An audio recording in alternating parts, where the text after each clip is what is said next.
Hi babes, it's me, Tia Kofi, and welcome to a brand new episode of The Final Frontier. Now, we all know the bowl cut is iconic. In fact, some people say it's a fan favourite, which makes me the producer Poppy of drag, producer Poppy, an iconic fan favourite of the podcast. Now, on this week's episode, I am incredibly excited. I'm wearing different hair because I don't want to give away who it is, but I will be dressing as Justine Littlewood for one reason and one reason only. This week's guest is Dani Harmer.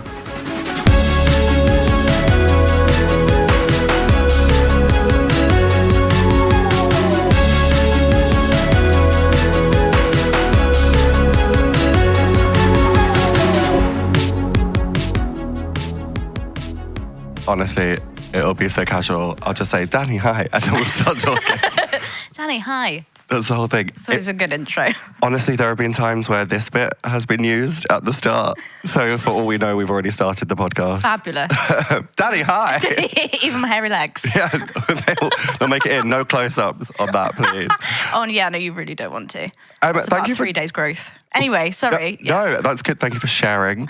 And thank you for joining me. I'm so excited. No, I'm so excited. I think I am, genuinely, I think I'm more excited. I think I've literally come dressed as your arch nemesis, Justine Littlewood, today. I could tell instantly that jacket is literally brilliant. It's of an era, isn't it? It certainly is. It's very that.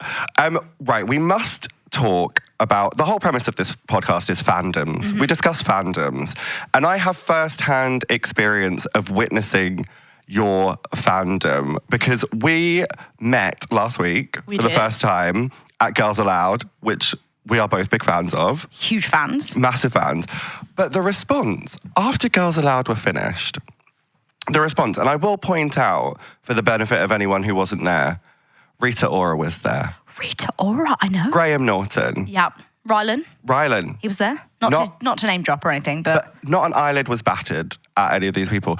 People were shouting, not your name, but Tracy Beaker at you. Definitely. No one was shouting Dani, just to be clear. There were some respectful people, but I think at that point, after the alcohol consumption that some people had, they genuinely believed you were Tracy Beaker out of the page, off the screen, in real life. How does that feel, like experiencing that? Yeah, I guess I'm so used to it now that hearing you say that, I kind of like, yeah, actually, is that a bit weird that people just actually think I am Tracy? I'm not really sure. I like to think it's just because I'm such a great actor that they just think I am that person. But yeah, I don't know. I think it's just because they're just so used to me being Tracy and I've just played that character for so long. I mean, I literally started playing her when I was 12 and I'm 35 now. So it's pretty ingrained in people's brains now. And many people just don't know my real name. So Tracy it is. And that's fine. I've been called a lot worse, to be honest with you. Same, honestly, same. But I was saying to you before, it's basically like, because I don't get called my real name by people. No, it's very similar. Yeah, you basically have a drag name. It's my drag name, for sure. Tracy, it's fine. I mean, I'll answer to it. It was wild though, like even like having catchphrases shouted at you. There were some girls in the balcony just consistently shouting "bog off." Yeah, I wish it was a nicer catchphrase, I'm not gonna lie. Yeah. I suppose, actually, when I did Rocky Horror, it kind of set me up for that because obviously I played Janet. So the audience, they obviously shout out quite a lot. So I had a lot of people shouting "slut" at me during the performance. And that didn't bother me, because I'm used to people shouting "bug off" at me, and slut's a little bit worse. So, it kind of sets you up for things like that in the future, I guess. It must have prepared you for the advent of social media, because I get a lot of hate on social media. Do you? Oh, Who so is much. hating you? Oh, anyone who wanted Marina Summers to win UK versus the world. What? Send them my way. I will sort them out immediately. Seriously. Stop it. Yeah, I'll have them. I'll take them down for you. I'm not even joking. I hope you're not joking. I'm not joking. I'm about to send you about 12 people. I'll take them all. But social media is like a hard place to be at the moment. It is so hard. And I thank my lucky stars that when I first started out, social media was not a thing, because I honestly don't know how I would have coped, like growing up on TV. Don't forget, I went through like braces, acne, frizzy hair, all of that on screen. I grew up on telly and there was no social media, thank goodness, because I don't think I would have coped. I really don't, because people can be so cruel, especially teenage girls. So yeah, it would have looked very, very different for me. Do you think it's harder for sort of child actors now having to deal with that situation? Absolutely. I mean, the girl who plays my daughter in Tracy Beaker now, Emma, who plays Jess, she's just the most beautiful, gorgeous girl, and she's the most amazing actress. And she started receiving horrible messages and stuff, and I'm thinking, what? This girl is incredible. She's amazing.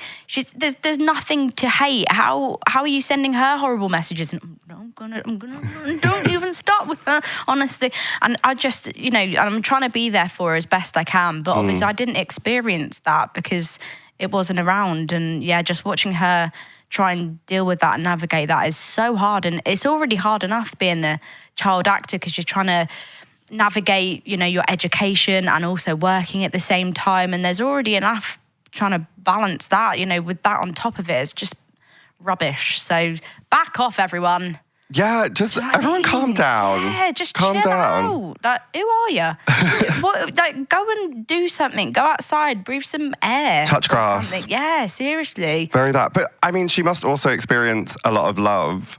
As well. This is the thing. You get thousands of lovely messages, but they're not the ones you remember, is it? We've always experienced horrible messages, and I can still remember horrible messages like that I've been sent over the years. Oh, yeah.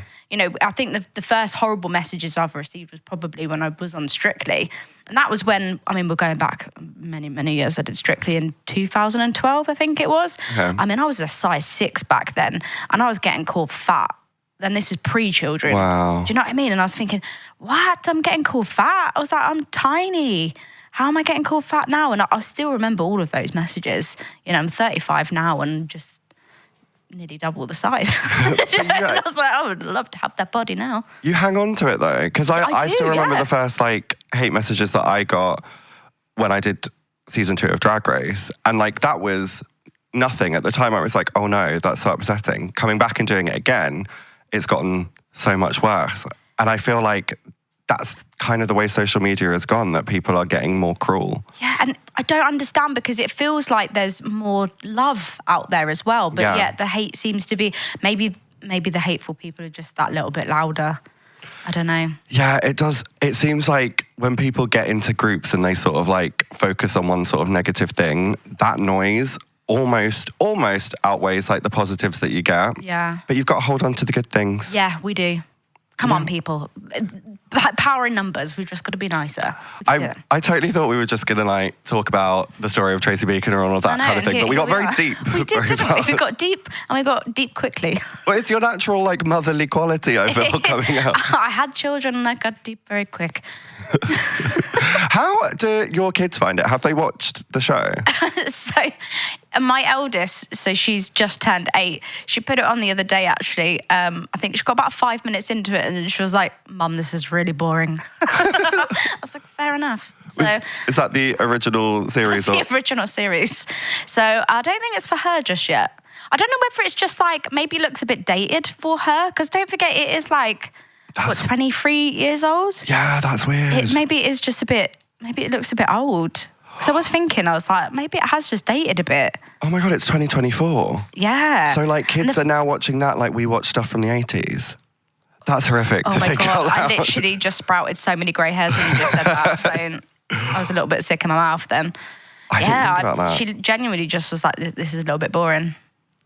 I think that's really unfair. Because I feel like it's such a moment, and I'm sorry, you're probably sick of talking about it, but I love it. Never. Because we were talking about producer Poppy and Evil James. Sorry, James has got a whole villain backstory that's not real, but I'm trying to make it a narrative through the podcast journey. We were talking about how all three of us watched it at different ages, but it's spanned a long period of time, and now again, there's a generation of kids who are watching you reprising the role as well. That's wild. That is wild, but I love it. I really do, because not many actors get to play the same role for a really long period of time, unless you're in a soap. But that tends to be continuous. Yeah. I've got this really cool opportunity where I can still play the same character, but I can also stop playing that character and bugger off for a few years and go and do loads of other stuff and then come back to it, which I think is really cool. And I'm a bit of a fan like everyone else. I love the character so much, and I also love the series, and I really, really want to know what happens next. So for me, I'm just as excited as everyone else. Like when them scripts come through, I'm like, oh, what's happening? And I'm like flicking the pages really quickly, and I want to know what's happening next. So I actually am just like super excited every single time we bring it back. And I know it sounds probably a bit sad to some people, and they're like, oh, you're bringing her back again. But I'm like, yeah, why wouldn't I want to? Because at the end of the day, I'm always going to be Tracy Beaker forever anyway, so I might as well embrace her. Otherwise, I'm going to be very depressed if I just want to like try and get rid of her. Because let's be honest, I'm never going to be able to. Yeah. I think at one point, when I was about a teenager, I probably did want to get rid of her a little bit. I think that's when I went through my let's try and straighten my hair stage and try and drop her a little bit. But I knew that just wasn't going to be possible. So I just embraced her, and I just love the character so much. There really isn't a character like her. Not at all. There just isn't. I just love her. Iconic. And like, I think the power of it is interesting because like for me, like one thing, that was a whole world of like sort of like foster care and adoption that I didn't know about and I didn't understand. Yeah. So growing up and like watching that taught me a whole plethora of things, which now I, as a gay adult who could one day foster or adopt people, like, it sounds very silly, but like I learned that all from watching you. Yeah, no, it's not silly. I mean, it came around at a time as well where quite a lot of like the kids' programs that are around at the time was very kind of slapsticky, male-dominated programs, which I loved, by the way. Like I absolutely loved Chuckle Brothers; they were brilliant. But that's kind of the stuff that we were experiencing. Yeah. So when Tracy Beaker came out, it was this kind of female-led program, and it was actually about something, so it was really kind of one of a kind, and I think that's why it did so well. And yeah, it was kind of about a program that was about a taboo subject. Why it was taboo, I have no idea whatsoever.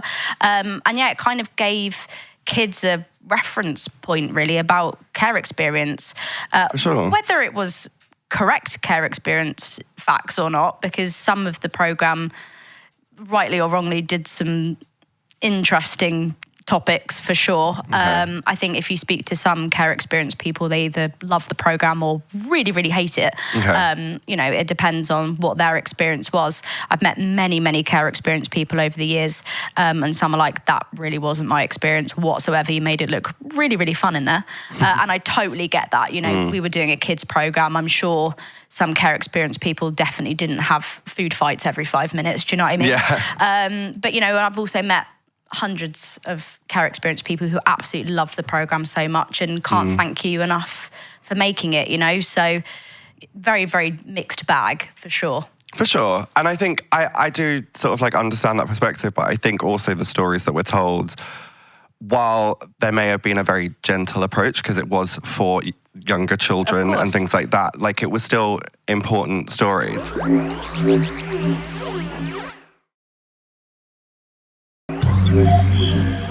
I actually have a story for you, which is a fun fact, which I haven't told producer Poppy or Evil James. Okay. But we are the same age, and I was an extra in the third Harry Potter film. Thank you, hold for applause. Montana, who played the role of Justine Littlewood, was also an extra in that film. Was she in the third one? She was, yes, she was. Way. I think I was in Hufflepuff and she was in Gryffindor, I believe, because she had experience of acting, so she got to be in the good house. But there was this whole rumour that you were coming to set, and it lasted for days. And I remember we'd have like lunch and stuff, and they'd be like, "Dani's coming, it's today." Like, it was a whole rumour that went round, which was wild. You never came. No, I wouldn't have. I was in the first one. Oh, really? I was, yeah. Because my mum was a chaperone on all of the films. Maybe my mum started it. Oh, maybe. My mum would have found that really funny. She probably did. That's quite... started the rumour. Maybe it was, yes. It was my mum. It was your mum who started that rumour. It was my mum, she started it. But yeah, so I was actually in the first Harry Potter film. Gryffindor. Of course I was a Gryffindor. Acting experience. But acting experience. Yeah. No, I went with my mum just because, I don't know, I was just around that day, I think. So I went to work with my mum and just happened to find my way into costume, into a Gryffindor cloak, and then just literally plonked myself down with the principals. I think it was the sorting hat scene. And I found the camera because one does, professional actor. So yeah, if you squint, you can see me. that there is screen grabs of me, because when I did Comic-Con the other day, there were people who were there to see Rupert Grint, and they were bringing me screen grabs of me in Harry Potter and getting me to sign the picture. And I was like, do you not want a Tracy Beaker picture? They were like, no, you can sign the Harry Potter one. And they were getting me to sign my autograph and then write Gryffindor student underneath. It was the most bizarre experience I've ever had. That's wild. You've cross-pollinated 2 fandoms now. Right? I know, and I was signing Harry Potter posters and all sorts that day. Wow. I was like, are you sure? Because I was literally in it for like a really brief little split second there. You can barely see me. We're going to have to find a clip. You're going to have to. It will be displaying here. You're going to have to. Found it. I was going to say, you can really struggle to find me. Oh, I think we've got a crack team on it who'll be able to. Guys. Good luck. So sorry, we've spoken quite a lot about Tracy Beaker, but I want to know more about what you're actually a fan of. And I feel like your outfit today is giving me a clue that you might be a bit of a Disney geek. I love Disney so much. It just makes me so happy. I love it. It reminds me of my childhood. I love going to Disneyland. It's just joyful, isn't it? I love songs. I love musicals. Yeah. So just, anything that's joyful. Do you have a favourite princess? Princess Belle. This makes sense. Beauty and the Beast. Oh my gosh. Is that the one you would play? Yes. I have played Belle many times. Ooh, but now I'm too old, so I get cast as fairies now. Oh, you have a youthful air. Thank you. Yeah, but no, I think you hit your 30s and then you get... I'm changed my body language there, didn't I? 30s. And then, you get cast as fairies instead, which is fine. It's less work. Spend more time in your dressing room. It's great. More fun. Way more fun, yeah. But yes, I've played Princess Belle a few times, which is great. Lovely. But yeah, Beauty and the Beast is my favourite film. Oh, I love it. I don't have enough of an in-depth knowledge of Disney because I didn't grow up on like a lot of Disney. Oh, well, just let me know. I'll point you in the direction of all the best ones. Can you give me a rundown of do you have a top 5? Oh, see, it's always difficult to narrow it down. But I would say probably Beauty and the Beast. Strong. Hercules. Oh, such a good soundtrack. I know 2 songs from that, I think. You need to watch Hercules because every single song in that is just banging. It is so good. Aladdin. Aladdin's up there. Have I seen Aladdin? I think I might have seen that one. You must have seen Aladdin. I'm kind of worried about you now. I am as well. Yeah. I've sort of blanked on what Disney film. No, I don't think I have seen Aladdin. We've gone from being best friends now, and now I'm worried. I'm worried about us and our future. See it as an opportunity because you get to rewatch all these films to educate me on the topic. Okay, now I'm excited again. Okay, we pulled it back. This is good. Yeah, we pulled it back. The Lion King. Definitely seen that. Where am I at? I'm at 4. Oh gosh, now I've only got one more. Oh no, now the pressure's on for the last one. Ooh. Oh, this is tricky. This is really tricky. I don't know whether to go Rogue with A Hunchback of Notre Dame. Okay. Because I really like that one. But I also really like Tarzan as well. Oh, Phil Collins did the music. Phil Collins, so good. I've never seen it. I just have that information. Yeah, I have that. I feel like I'm going to go with 6. I'm going to go with both of them. Okay, yeah. We'll give you a top 6. Yeah, that's fair. we would do top 6. But I could go on all day and just list every Disney film, to be honest with you. I mean, what is it about Disney apart from the harking back to your youth that you sort of... I don't know. I think it's because I guess I get to share it with my children as well. And I don't know, there's something... I don't know. Honestly, I don't know what it is. There's something about it that I don't know, actually. I'm trying to think of something really... Yeah. There's something about Disney films that just hits me a little differently. I think it's the writing, it's the storytelling. The Pixar films are really good as well. There's just something, they just hit a bit different and they make me cry.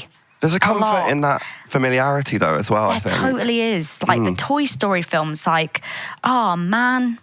I know that my toys are coming to life at night.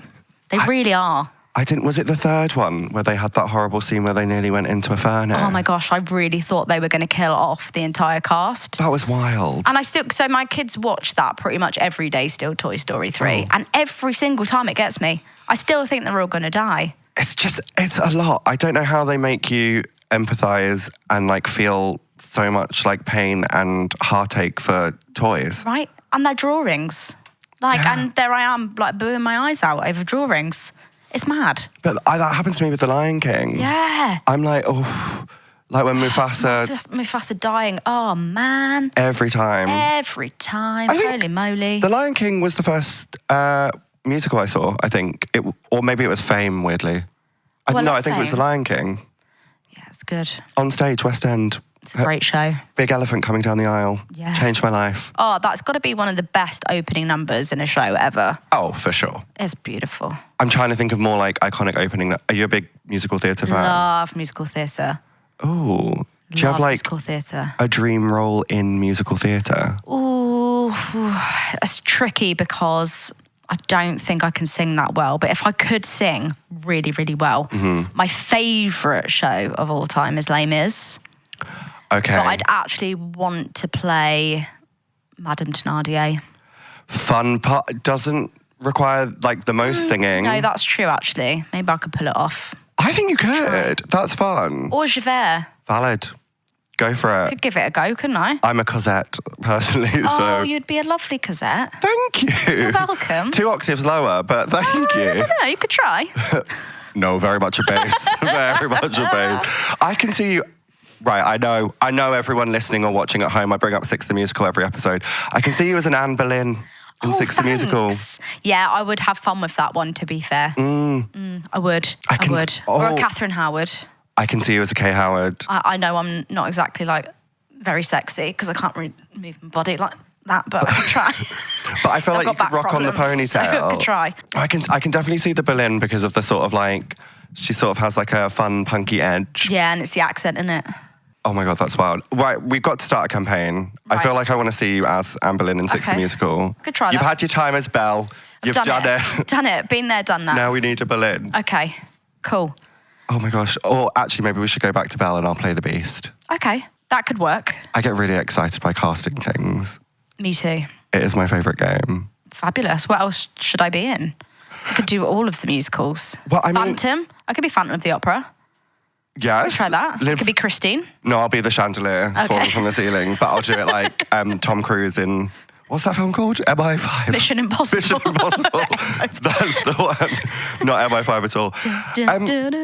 Well, actually, when we were at Girls Aloud, we were talking about sort of like the Marvel universe and that sort of thing, and like potential roles in that. Do you think you could do a superhero movie moment? Oh, I would love to be a superhero. I'd love to do my own stunts, but I know my back wouldn't hold up. But I would give it a go. I could do a really good roly-poly. Can you? I really can. I would do it now, but I'm in a dress and we're no not one wants insured. to see that. We're not insured for and that. I haven't shaved my legs again, so we definitely don't want to see that. We'll just imagine it, or we'll get an animation. Wow. I can sort of see you in that world, like as a, you know, that kind of character that's like, you don't see it coming and then partway through they're like, aha, I have powers. Like you'd be like kind, unassuming, and then evil. Yes, I was about to say that, or turns out to be the evil one. Yeah. Sure. I see that. Not that I'm saying that is true to life, but I can just like... I don't know. I could just see that like plot twist happening. Yeah. If you could have any powers, what powers would you have and why? Ooh. I'd quite like to fly. Strong. Yeah. Or like the ability to like just get to places. I hate like queuing, like waiting. Like I'm quite impatient. Like a teleport moment. Yeah, because I've got like too much like energy. Like I don't want to just like wait.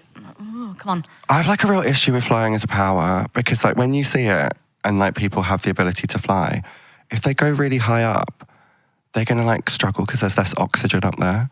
And then when you land, like that's going to be really painful. Well, you'd practice your landing. Okay, no, that's fair. Like a good bend the knees. You would just have like extra lungs, so you'd be fine when you're up in the air. You've added extra rules. Yeah. So you're fine. I think in too much depth about all of these things. Yeah, you're thinking too much. Also, I'm scared of heights, so I never get it. Oh, okay. Yeah, maybe flying's not for you then. No, I can't even do airplanes. Maybe you could be like invisible or a mind reader.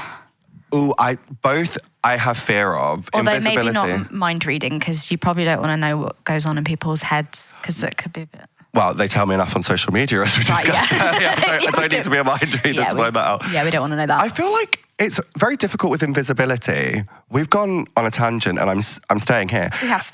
With invisibility, I feel like it'd be really difficult to be a hero with that, because it just seems like it's like a sneaky power that you'd have to be doing like bad things with it. There are a lot of heroes who can turn invisible, but like the only thing you can use it for is like stealing the secrets of the villain so you can rumble their plan. Again, I'm overthinking. Yeah, you are a little bit. We've got into it too much. We have, yeah. But I don't think I would like an invisibility. I might stay with you on the flying. Now we've rationalised it. Right, okay. Or like super speed, so like you could just like run really, really fast, or strength. Maybe you could just be like super strong. Yeah, I've got a suitcase over there that's very heavy. There you go. I struggled with that. That's a solid power. We are coming to the end. Yes. And at the end, we do like to do a scene. Okay. From a show that we have discussed at some point during the course of this. And I feel like it's always producer Poppy's decision. Okay. And I'm going to give her a bit of extra time to make that decision. Okay. But I'm not going to lie, you spoke to Poppy when she arrived. We know she's going to choose something from Tracy Beaker. Yeah, probably. So she just laughed over there. She absolutely has chosen something from Tracy Beaker. But before we do that scene, I wonder if you saw this. So there was an article a while ago, and the original house that was the dumping ground was like up for sale. Yes, I did.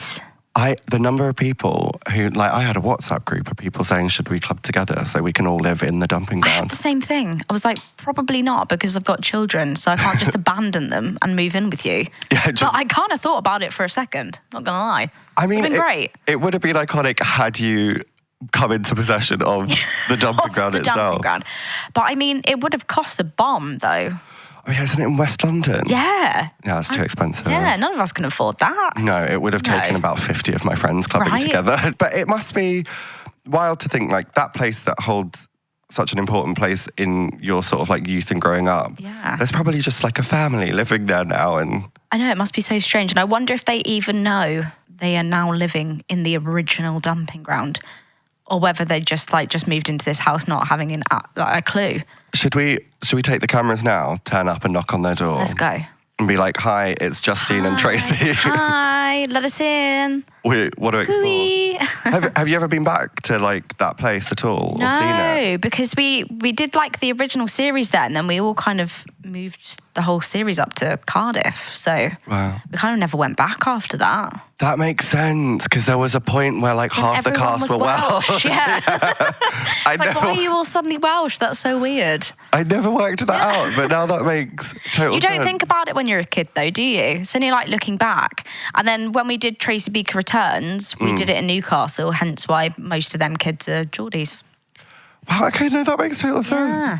It's nice though that you've sort of like explored the regions, because that's another layer of like representation. Yeah, it's great. That's why I love working for the BBC, because they have to kind of spread out the work, which is great. So they must. Yeah, they have to. But Cardiff's a great place to work. So it was really good fun. Well, you know what else they film in Cardiff, if you ever wanted to go back and work in Cardiff? What? Doctor Who. Doctor Who, yes. Which I can see, now that we're, not me just sat here casting you in different shows, I can see you as like a companion. I've never had a casting for it or anything, not even an episode, not even a scene. I mean, we can start the campaign now. Russell, if you're watching. Hello. But I can sort of see that sort of role for you, because it would be great. I mean, I'm not going to lie to you. I've never watched an episode of Doctor Who. I'm really sorry to tell you that. You're looking at me with daggers. So I mean, now I've never watched Disney. Well, this is so we can educate each other. We'll swap. We'll do swapsies. I'm going to go and watch some Doctor Who. You're going to take away some Disney. We'll come back. We'll compare. Absolutely. Yes. I think that would be really fun. We've got a lot of homework to do. Can I set you some specific episodes of Doctor Who to watch? Yes, please. Yeah, because I don't fancy watching all like 13,000 episodes or however many there are. No, we'll start with some Billie Piper episodes. Oh yes, I forgot she was in it. Well, that's kind of, I feel like that's like a good place to start, because like now that I've cast you as the next companion in Doctor Who, fabulous, thank you so much. Which is who Billie played, I feel like you've got the right vibe to be like the companion's very much the audience surrogate. It's the person that people like and warm to, and they see this new world through their eyes.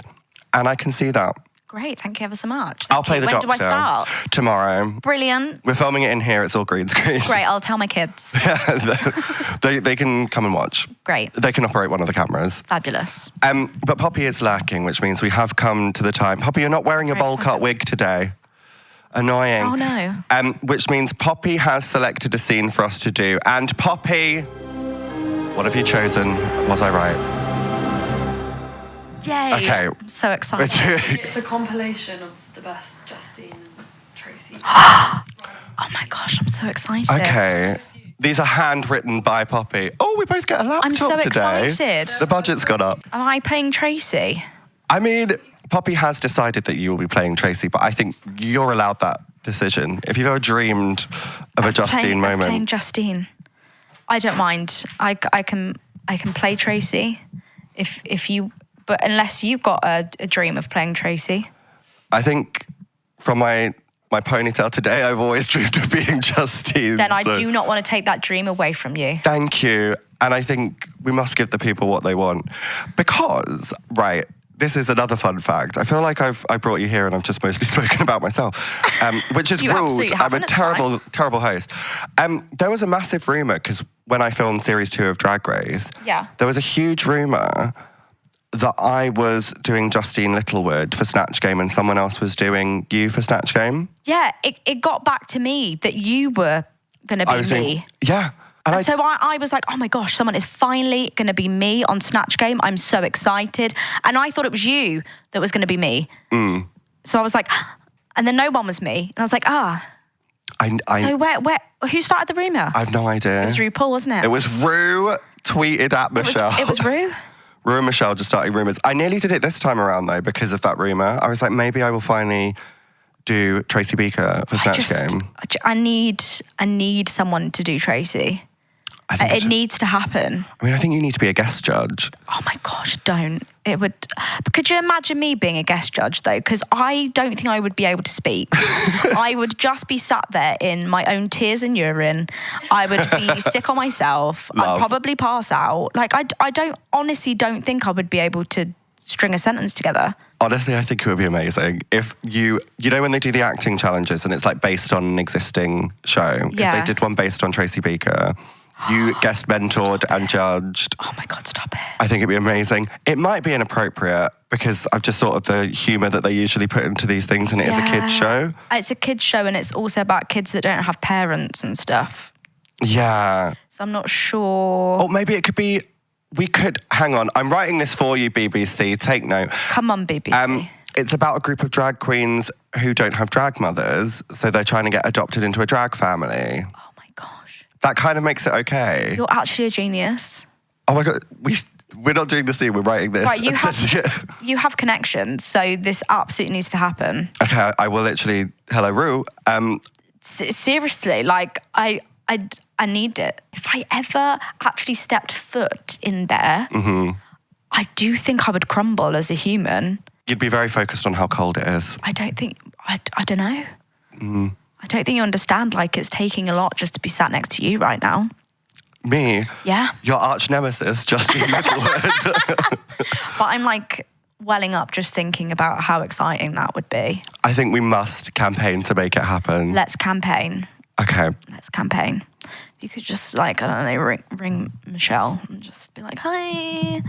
I mean, I've got this Disney freak that really wants to be on the program. Well, I mean, you've got the Strictly connection to Michelle as well. Oh, that's true. You're both she alumni. Did it about 10 years after me, so Still alumni of the same. That's true. Franchise. Yeah. So I think that's fair. Okay, we're starting the campaign. Yay! Poppy, make a graphic.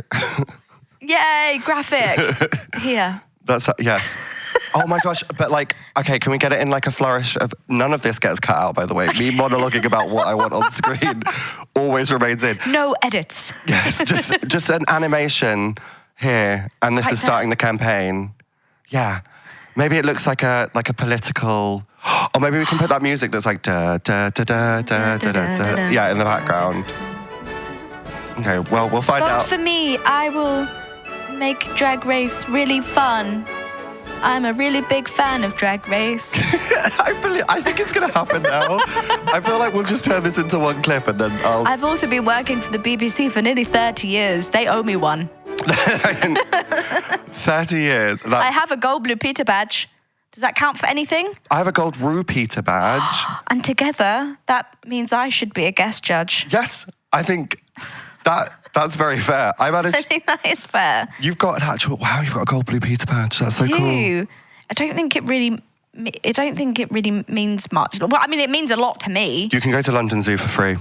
Which I think you can do for free anyway, can't you? I think I can basically get into all the free places that you can get into for free, like museums.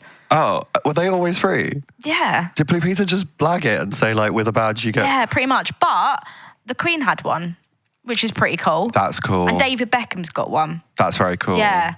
And then me, which is a bit weird. No, it's totally justified. So I got it for my services to CBBC, which... is interesting. No, that's it sounds nice. a bit like they keep me in a cage and they just bring me out to do series and then lock me back up again, but that is cool. That is what happened. You were delivered here today by Matt Baker and Diane Louise Jordan, who have the keys to the cage. Yeah. Which are very niche references if you are under 30 years old. You've got no idea what we're talking about. No, not a clue. Wait, who idea. did give you your blue... We will get onto this, Poppy, as well. Who gave you your Blue Peter badge? I don't remember. I think it was just a member of the crew. Oh. Yeah, I'm pretty sure it was just in my house. They just like... Yeah, I don't think there wasn't like a ceremony or anything. I think they were literally like, there you go. You weren't like... you weren't like knighted No, by... I don't know. No, and I just remember being like, oh, thank you so much. It's just like in a little box. Oh. Yeah, I've still got it. That's nice. It's resting on my BAFTA. Sorry, that was a clag. That was a full drop. Work. It is. You just got a gold Blue Peter badge resting on a BAFTA. Yeah. That's nice. You know. Where do you keep your BAFTA? On my mantelpiece. Nice. Yeah. I have no awards. I won Drag Race. You won Drag Race? That's way cooler. Than a BAFTA? Yeah.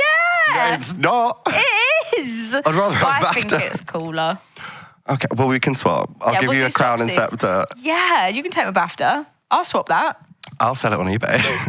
What? No, you probably can't sell them, can you? I feel like you have to sign something that says you're not allowed to sell. Yeah, probably. Yeah. Yeah, no, I wouldn't say. It's really heavy. Are they probably So the postage and packaging on that would be pretty FD. I can tell you my Drag Race crown is not heavy. Is it not? The expenses were spared on that.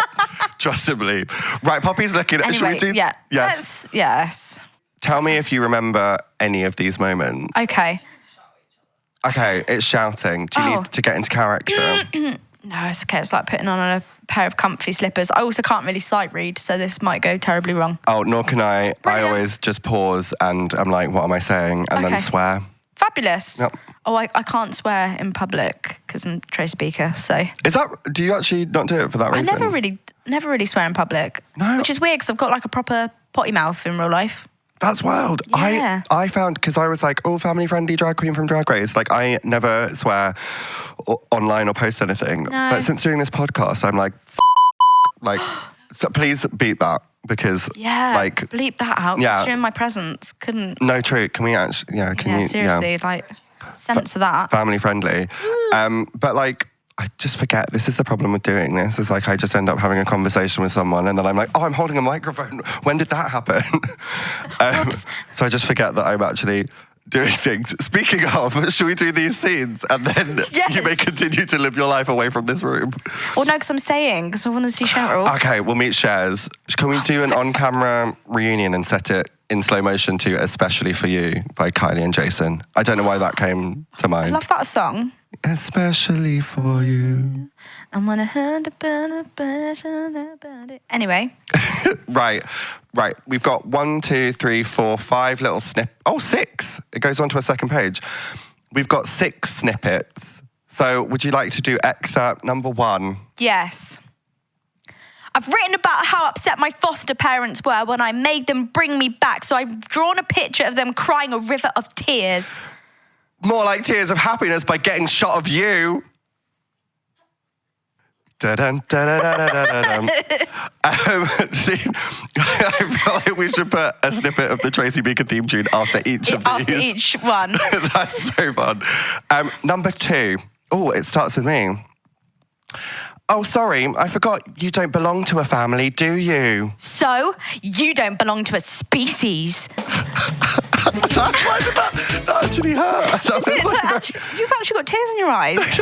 I'm so sorry. I didn't mean it. That was too it's real. not me, Justine. It's Tracy's words. Number 3. Get lost, Tracy Beaker. We don't want you in our team. I won't want to be stuck with a couple of bogey brain amoebas like you anyway. Oh, that was a terrible delivery. I'm so sorry. But it was in your defense, Poppy has typed it out wrong. So that wasn't on you. But you were too polite to call it out. Bogey brain, that's... Bogey brain amoebas. That's what, or as Poppy has typed, we were amoebos. harsh in the noughties, weren't we? That was brutal. Right. Number 4. Okay. Louise, you promised to build a camp with me. Yeah, well, she's unpromising. Stay out of this drip head. You can talk. Your hair looks like a loo brush. Now, as someone who grew up with curly hair, I don't know why I said grew up. This is a wig. I still have curly hair. As someone who had curly hair, that one actually hits really hard, and I didn't like saying it. It was really sad. That is sad. I'm blaming Poppy for that one. Ouch. Number 5. Tracy, oh, I have to dance. Tracy, look. 1 and 2, 3 and 4. You take over, Tracy. Louise, she's fed up of... Dancing with a constipated elephant like you. You have got a good stare. Don't you feel it? I got more into character that one. I'm feeling her a bit more now. Oh, that's... She's getting into it. But also, this must be like, obviously, like, the Tracy that you have played now is different. Like, you don't do these moments anymore. No, she has grown up a bit more because obviously she's had a kid, so she's mellowed out a bit more now. Yeah. And, you know, she's not 12 calling people bogey brains. Do you know what? I feel like next time we go back to have a bit of Trace, we've got to get some of these lines in it. Because she still has, like, you can sense the feist, like... It makes sense, the progression. Yeah, although I think it was my mum, Tracy Beaker, Tracy and Justine did have like a full-on proper fight. Like they were teenagers again, and it was absolutely hilarious because when me and Montana, who plays Justine, when we were doing the fight, we did actually feel like teenage girls again, and it was hilarious. And I proper did the whole like hair pulling thing like I used to, and we were just giggling away. We did revert back to being kids again. And I think you do that as well when you meet people from your childhood. You kind of do revert back. So definitely. We did kind of do the whole like... Was that the one where Justine turns up, she's wearing like a very like office wear sort of moment and like blow dried? Uh-huh. And then she has an affair with my fiance. Brutal. Do you know what? I watched it. Ouch. I recall... Oh my goodness. Oh, the drama. Drama. Speaking of drama. Oh, this is a solo scene Here for we go, you. ready? I'll just react. You're a walking bag of bogies, Justine Littlewood. If I had my way, I'd soon sort you out. It said to do it sweetly, you see. So. And you did. That was very Passag flavoured, Tracy. Okay, this is just us shouting at each other. Whenever you're ready. Eye damage. Bug breath. Freak with legs. Pile of bogies. Blob of snot. Thank you so much for joining me today. And scene. No, it's been wonderful to have a chat. I've had the best time. Thanks me too. for having me. Thank you for coming. Oh, you're so welcome. I can't wait to introduce you to Cheryl because I feel like that's like the anticipation of Cheryl's arrival is here. Is she here? Is she here? Is she behind the door? Is she behind the door? Contestant number 1, Cheryl. Well, just Cheryl. I was about to call her Cheryl Hall. It's just Cheryl now. I can't wait for her to come in and be like, and you are. She would never. Great. She's just going to pretend and it's going to be fabulous. No, we should get a 3-person scene. Let's make Cheryl play Cam or something. Yeah, or Louise. Yes. Oh, Cheryl will be a good Louise. She would, wouldn't she? Because she's like quite sweet. Sorry. She's not sweet. No, she is. Oh, right, I was going to say. The podcast is ending, but I must, now you've mentioned it, I've had like a few interactions with some of your other cast members. Oh, have you? Yeah, because I have tweeted a few times about Tracy Beaker. Iconically, because my name out of drag is Lawrence. Mm-hmm. So I have had interactions with the actor who played Lol. Oh, yeah, Kieran. Yes. Mm-hmm. And also the actor, I've forgotten their real names. This is so bad. This is literally what we started talking about, where I was like, you have a real name? And now I can't remember. Marco. Oh, yeah, Jack. Yes. Who I think recently got married. Yes, I think I'm following him on Twitter. Yeah, I did a little video for him for his stag do. Oh, yeah. That's so fun. But I've not seen Jack in years, actually, like properly. I've seen him like over Zoom and stuff, but yeah. Oh my God. Okay, Poppy, this is the end of the podcast. Thank you so much for joining me. Poppy, your new task is we're doing a future episode that is a full cast reunion. Yes, do it. We need a bigger room for that. We do. Yeah, there are a lot of cast members. There's a lot.